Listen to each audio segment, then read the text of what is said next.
마태복음 1장 21절 우리 함께 목소리를 맞추어서 말씀 읽고 하나님 앞에 영광 올려드립니다. 다 같이 시작. 아들을 낳으리니 이름을 예수라 하라. 이는 그가 자기 백성을 저희 죄에서 구원할 자이심이라 하니라. 아멘. 어떻게 성탄을 맞이할까요? 오늘 제목인데요. 말씀의 제목인데 여러분 마음속에 한번 그런 질문을 던져보세요. 나는 어떻게 성탄을 맞이할까?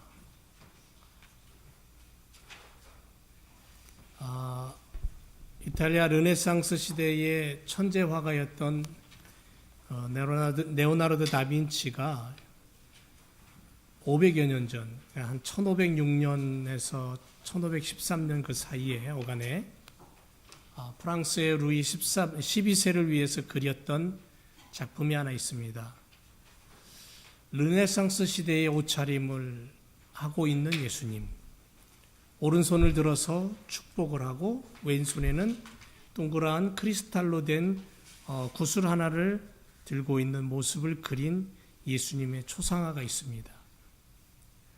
살바토르 문디라는 그러한 이름을 가진 세상 구원자 이런 뜻입니다.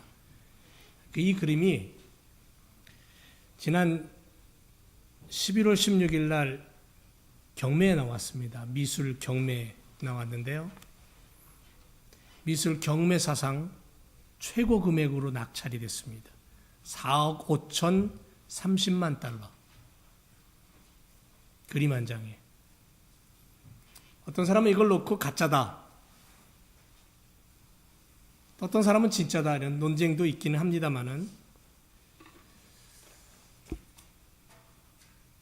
오래전 예수님의 모습을 그린 레오나르도 다빈치의 그림을 보면서 예수님의 모습이 이랬는가? 라고 우리가 좀 더 예수님을 더 상상해 볼 수 있겠죠.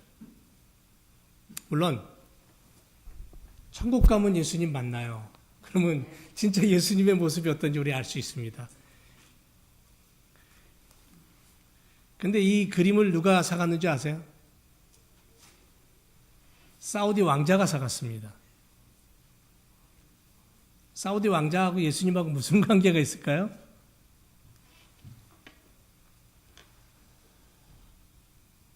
우리가 생각하는 예수님과 권력과 돈을 가진 사람들이 보는 예수님은 다릅니다. 물론 그 중에 정말 예수님을 깊이 영접하고 예수님을 사랑하는 사람도 있겠죠.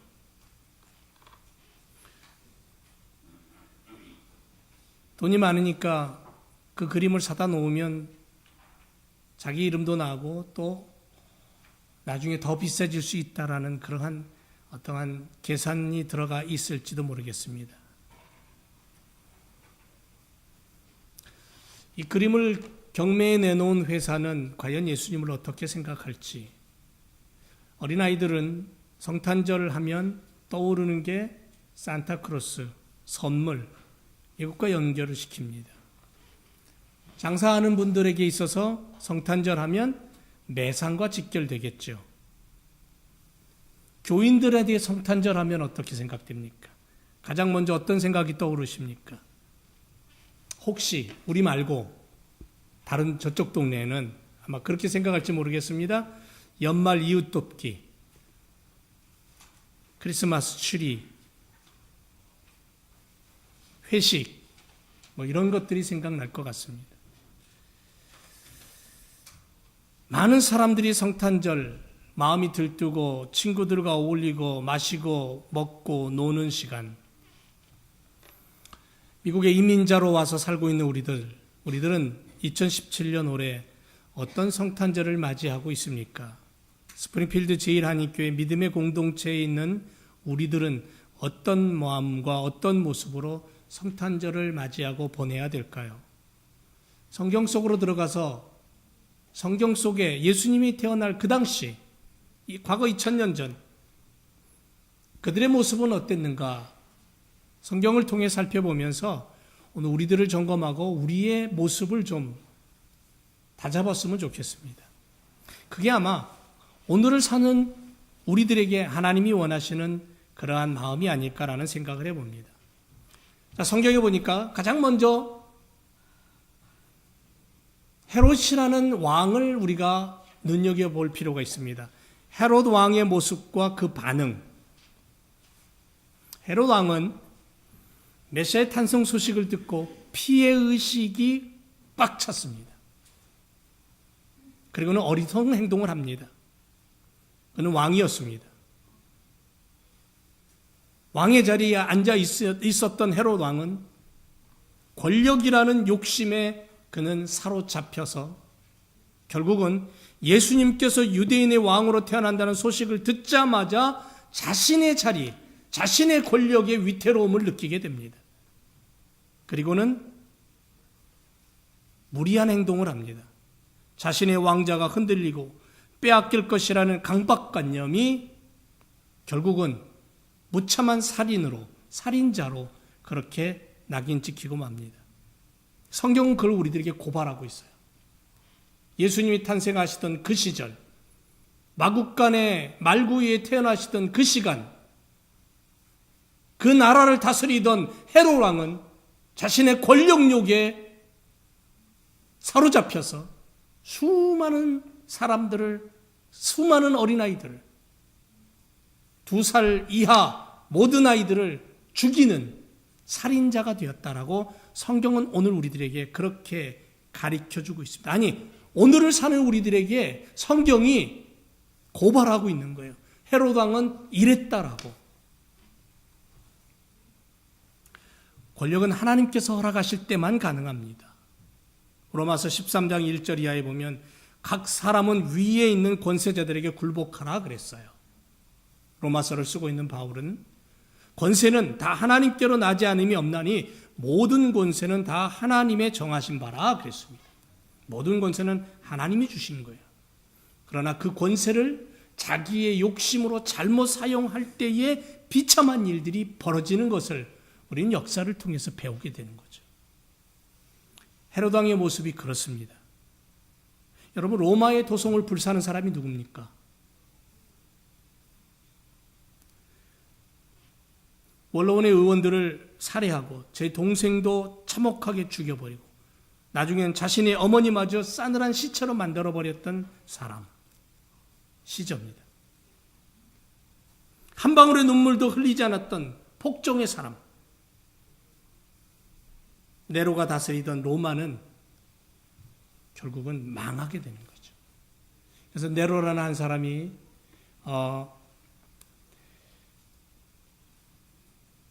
불을 지르고 그리고는 그 불지른 장본인을 기독교인으로 몰아세워서 수많은 기독교인들이 비참하게 죽는 역사가 있었습니다.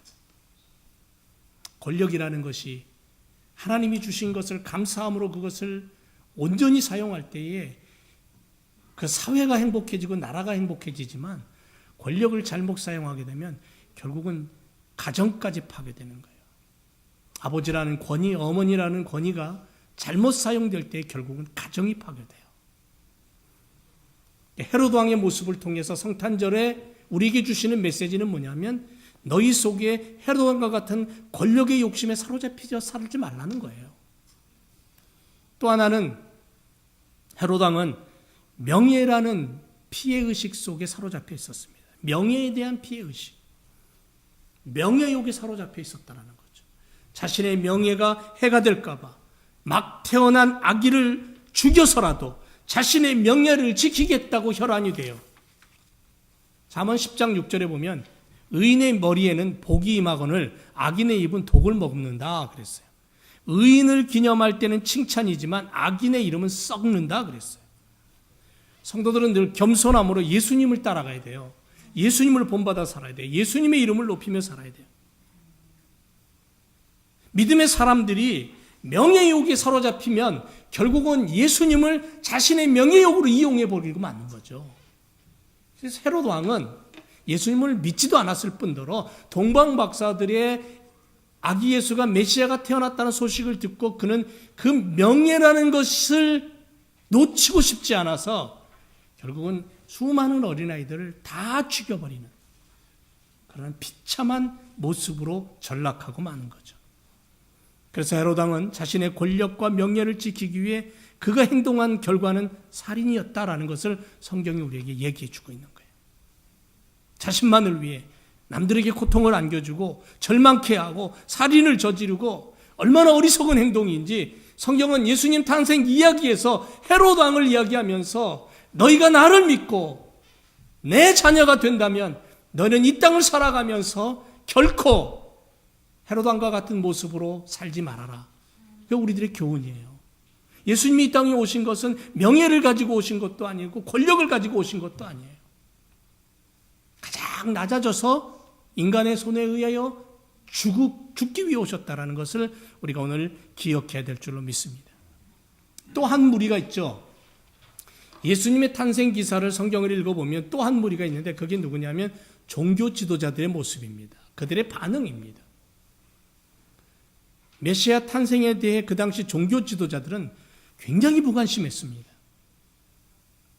마태복음 2장 4절에 보면 왕이 모든 대제사장과 백성의 서기관들 두 무리를 부른 거예요. 대제사장들과 백성의 서기관들을 불러 모아 그리스도가 어디서 나는지 너희들은 아느냐? 그랬더니 이들은 성경을 늘 알고 있었던 사람들이라 뭐라고 얘기했냐면 유다 베들레헴에서 납니다 라고 분명하게 장소까지 얘기합니다. 여러분, 대제사장이 어떤 사람입니까? 매일 제사 드리는 자들이죠. 매일 백성들의 죄를 속죄하며 제사를 드리기 위해 피를 뿌리는 자들입니다. 성전을 정결케 하는 자들입니다. 서기관은 어떤 일을 합니까? 말씀을 연구하고 말씀을 해석해서 백성들에게 말씀을 가르치는 일을 하는 사람들입니다. 대제사장과 서기관들은 하나님의 성전에서 일하고 성경을 연구하고 성경을 집필하고 성경을 나누는 사람들이고 가르치는 사람들입니다. 예배를 집전하는 사람들입니다. 거룩한 성직자들입니다. 그래서 이들은 머리를 맞대고 성경 속에서 메시아의 예언의 말씀을 찾아냅니다. 그리고 그 말씀을 왕에게 읽어줍니다. 미가서 5장 2절에 베들레헴 에브라다야 너는 유다 족속 중에 작을지라도 이스라엘을 다스릴 자가 내게로 나올 것이다. 그의 근본은 상고의 태초에다. 예수님의 예언의 말씀을 찾아내서 끄집어 왕에게 분명하게 메시아의 탄생을 분명하게 얘기해주고 가르쳐줍니다. 장소까지 성경의 예언의 말씀을 정확하게 얘기합니다. 설명까지 합니다. 하지만 그들은 그것을 믿지 않습니다. 그것으로 끝입니다. 확인하려 하지도 않습니다. 흥분되지도 않습니다. 메시아가 왔다라는 것 사실을 알면서도 그들은 메시아가 필요치 않습니다. 자신의 자리가 필요할 뿐입니다. 자신의 이름이 필요할 뿐입니다. 대제사장이라는 이름, 서기관이라는 이름, 왕이라는 이름만 필요할 뿐, 그들에게 예수 그리스도는 필요치가 않은 겁니다. 여러분, 우리가 성탄절을 맞이하면서 흥분 안 되십니까? 매년 똑같은 그러한 12월 25일 성탄절을 맞이하는 절기를 보내면서 내 신앙을 들여다보고 내 믿음을 들여다보면서 정말 내 마음이 흥분되는 시간은 없습니까? 그분이 나를 위해서 이 땅에 오셨다라는 그 사실 하나만 가지고도 내 마음에 감사가 넘치지는 않습니까? 냉랭하고 성탄절 또 왔네. 힘들어. 이 선물비는 어디서 마련하지? 엑스트라로 파타임이라도 더 해야 되나? 그런 생각은 누가 하냐면요, 예수님을 모르는 사람이 하는 겁니다. 물론 그렇게 할 상황이 우리들에게 펼쳐질 수도 있어요. 돈이 필요할 수도 있고 선물을 준비해야 되기도 하고 분주해지는 시간일 수도 있어요. 그런데 믿음의 사람들은 그게 먼저가 돼서는 안 된다는 거죠. 예수님이 먼저야 되는 거죠. 예수님이 지워지면 결국은 대제사장이나 서기관들 같은 종교인에 불과하다는 거예요. 종교 지도자들의 반응을 우리는 성경을 통해서 분명히 알게 됩니다. 왜 성경에서 이 이야기를 해놨냐면 오늘을 사는 믿음의 사람들에게 경고하기 위해서예요. 세 번째 무리는 동방박사들입니다. 동방의 박사들은 먼 길을 오랜 시간 동안 별을 보고 찾아온 사람들이죠. 메시아의 탄생을 목격하고 경배한 사람들입니다. 이 박사들은 세상적으로 부족한 게 없었습니다. 그런데 이들은 고생을 합니다. 왜냐하면 온 인류를 위한 메시아를 향해서, 이 땅에 오신 그 메시아를 향해서 진심으로 예배하기 위해서, 간절함으로 예물을 드리기 위해서 마음을 다하여서 시간을 투자해서 찾아오는 겁니다. 그리고 황금과 유향과 모략을 드립니다. 그리고는 밤에 천사의 지시를 받고 다른 길로 자신들의 집으로 돌아갑니다. 오직 만왕의 왕 되신 예수님만을 바라보고 온 인류로 오신 구세주 아기 예수를 보고 기뻐하고 찬양하고, 무슨 얘기냐면 이들은 기도하는 사람이었고 말씀대로 순종하는 사람이었다라는 거예요. 여러분, 마국간에 있는 아기 예수를 보고 황금과 유향과 모략을 드려서 경배합니다. 당시로서는 엄청난 값어치가 나가는 그러한 예물들이었어요. 근데 그걸 드립니다. 그리고 밤에 천사의 지시를 받습니다. 천사의 지시를 받는다는 건 뭐냐면 영적으로 깨어있다라는 거죠.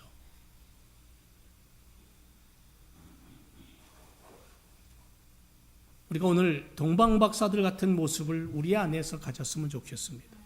여러분, 21세기 우리들의 모습, 우리들의 반응, 2017년 성탄절을 맞이하는 우리들, 아기 예수로 이 땅에 오셔서 우리의 죄를 위해 십자가에 죽으실 그 예수님을 바라보며 내 마음속을 들여다보면서 우리는 어떤 모습으로 성탄절을 맞이해야 되느냐? 첫째는 마리아 같은 자세입니다. 마리아가 가로되, 누가복음 1장 46절에 그렇게 되어 있습니다. 마리아가 가로되 내 영혼이 주를 찬양합니다.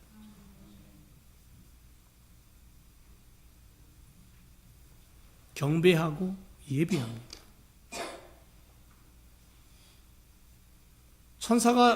가브리엘 천사가 자기에게 와서 내가 지금 임신을 했다. 아니, 난 남자를 모르는데요. 성령으로 잉태되었다. 받아들여요.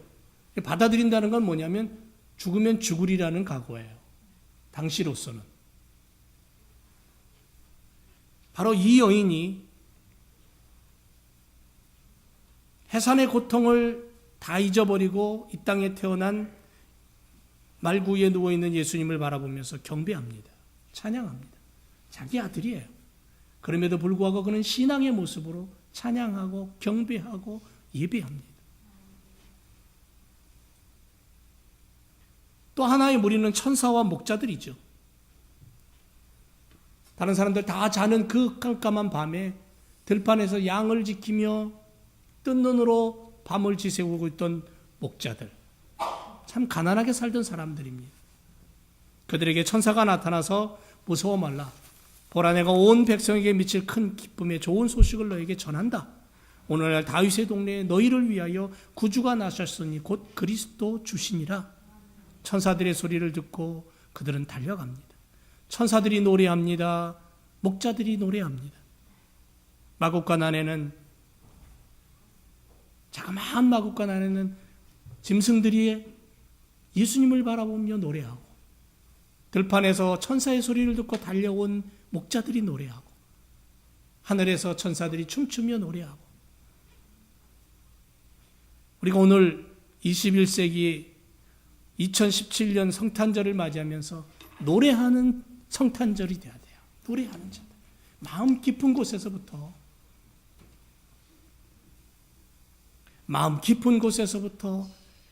나를 구원하시기 위해 오신 그 예수님을 붙잡고 기쁨과 감사로 노래할 수 있는 그러한 우리들이 되어야 된다는 거죠. 동방박사들처럼 황금과 유향과 모략은 드릴 수는 없지만 내게 있는 것을 주께 드리며 경배와 찬양을 하고 하나님 앞에 감사할 수 있는 그러한 성탄을 만들어야 된다는 거죠. 그래서 성탄절에는요, 받기도 주기도, 받기도 하고 주기도 하고, 주님의 이름으로 온 땅에 메시아로 오신 그 예수님을 전하고 그 예수님의 사랑을 나누고 그분의 구원을 선포할 수 있는 그러한 절기로, 그러한 시간으로 우리가 맞이하고 보내야 될 줄로 믿습니다. 사도행전 20장 35절에 보면 범사에 너에게 모범을 보였노니 곧 이같이 수고하여 약한 사람들을 돕고 또 주 예수의 친히 말씀하신 바 주는 것이 받는 것보다 복이 있다 하심을 기억하라. 그렇게 사도행전 성도들에게 말하는 거예요. 사도행전의 초대교회 성도들은 예수님의 모습을 어떻게 하든지 닮으려고 노력했죠. 그래서 예수님의 말씀대로 예수 그리스도의 이름으로 나누고 예수의 이름으로 베풀고 예수의 이름으로 주고받고 주는 것만 한 거 아니에요. 받기도 했어요. 그래서 사도행전 2장에 보면 필요에 따라 서로 나눴다 그랬어요. 내가 이게 필요해. 그것 좀 내가 가져갈게. 당신 이거 필요해요? 가져가세요. 힘들고 어려운 고아나 가부들을 돌보고 먹이고 입히고. 예수님이 이 땅에 오신 것은 하늘 보좌 버리고 낮아지셨어요. 그래서 예수님의 모습을 보면 어디까지 낮아졌냐 하면 예수님 처음 태어나신 그날 마구간에 말구유에 말이 없는 밥통에 가장 낮은 자리, 당시가 힘들고 어려운 시대라고 했을지 모르지만 말구 위에 태어나서 마구간에서 태어나 말구 위에 첫 잠을 이룬 아기는 아마 그 시절에 없었을 거예요. 지금도 없을 겁니다. 진정한 성탄 축하의 자세는 어떤 것일까요? 보이지 않는 하나님이 육신을 입고 이 땅에 구세주로 우리 가운데 임마누엘로 오신 그분을 기뻐하며 경배하는 동방박사들처럼 마리아들처럼 천사나 목자들처럼 그렇게 예수님을 경배하고 기뻐하고 찬양하는 그러한 성탄의 시간이 되시기를 주님의 이름으로 축원을 드립니다.